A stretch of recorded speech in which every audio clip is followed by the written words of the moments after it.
दोस्तों आज Cope India का फेज 2 स्टार्ट हो गया है और अमेरिका अपने F-15 और B-1 लैंसर बॉम्बर को लेकर भारत में आ चुका है और इस वीडियो में हम ये जानने की कोशिश करेंगे कि क्या भारत अमेरिका के B-1 लैंसर बॉम्बर को खरीद सकता है या फिर नहीं। इस समय देखा जाए तो हमारी वायुसेना के पास एक भी लॉन्ग रेंज स्ट्रेटेजिक बॉम्बर नहीं है और हमारी वायुसेना इसलिए भी लॉन्ग रेंज के स्ट्रेटेजिक बॉम्बर को नहीं खरीदना चाहती है क्योंकि जो लॉन्ग रेंज के स्ट्रेटेजिक बॉम्बर होते हैं वो काफी स्लो होते हैं, जिस कारण इन बॉम्बर को काफी आसानी से रेडार की मदद से डिटेक्ट कर और डिफेंस सिस्टम की मदद से इनको मारकर गिराया जा सकता है। लेकिन अगर हमारी नौसेना के लिए देखा जाए तो लॉन्ग रेंज के स्ट्रेटेजिक बॉम्बर हमारी नौसेना के लिए बहुत ही ज्यादा लाभकारी साबित होंगे, क्योंकि इस समय चाइना लगातार अपने जंगी जहाजों के बेड़े को मजबूत करने की कोशिश में लगा हुआ है और चाइना काफी तेजी से इस समय अपनी नौसेना में जंगी जहाजों को शामिल करने में लगा हुआ है। इस समय हमारे पास केवल दो ही रास्ते हैं। पहला रास्ता तो यह है कि हमको चाइना के बराबर ही जंगी जहाजों को बनाकर अपनी नौसेना में शामिल करना होगा, लेकिन ये चीज इतनी जल्दी पॉसिबल नहीं हो पाएगी क्योंकि इस समय चाइना ने अपने इंफ्रास्ट्रक्चर को इतना ज्यादा बढ़ा लिया है कि चाइना काफी तेजी से अपने लिए जंगी जहाजों को बना सकता है और यदि हम चाइना का मुकाबला जंगी जहाजों को बनाकर करते हैं तो हम एक जंगी जहाज को बनाएंगे, दूसरी तरफ चाइना इतना 4 जंगी जहाजों को बना लेगा।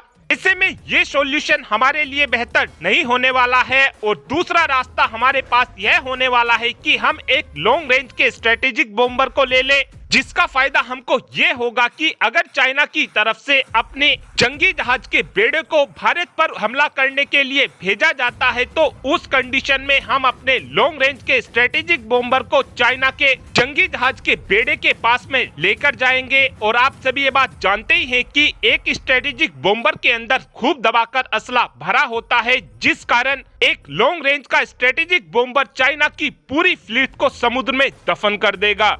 और अब बात करते हैं कि भारत किस बॉम्बर को खरीद सकता है। इस समय भारत के पास बॉम्बर के भी केवल 2 ही ऑप्शन मौजूद है। पहला ऑप्शन तो भारत के पास अमेरिका का B-1 लैंसर बॉम्बर है और दूसरा ऑप्शन भारत के पास रशिया का Tu-160 जिसको ब्लैक जैक के नाम से भी जाना जाता है। ये 2 ऑप्शन भारत के पास मौजूद हैं और अब जानने की कोशिश करते हैं कि भारत के लिए बेहतर बॉम्बर कौन सा रहने वाला है।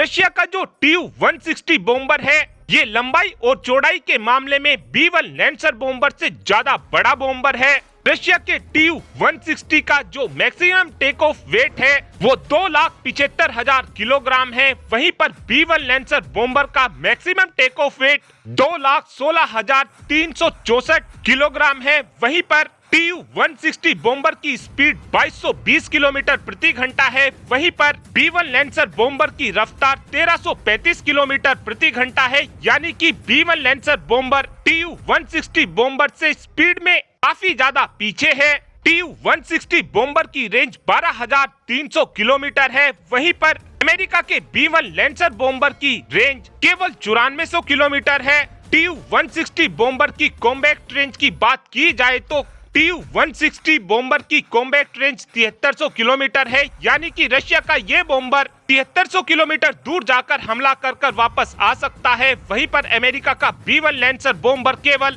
5543 किलोमीटर दूर जाकर हमला कर वापस आ सकता है। Tu-160 बॉम्बर को 16,000 मीटर की ऊंचाई पर उड़ाया जा सकता है, वहीं पर B-1 लैंसर बॉम्बर को 18,000 मीटर की ऊंचाई पर उड़ाया जा सकता है। रशिया ने 36 की संख्या में Tu-160 बॉम्बर को बनाया है, वहीं पर अमेरिका ने 104 की संख्या में B-1 लैंसर को बना रखा है और अमेरिका 2025 के आसपास अपने B-1 लैंसर बॉम्बर को रिटायर भी करना शुरू करने वाला है।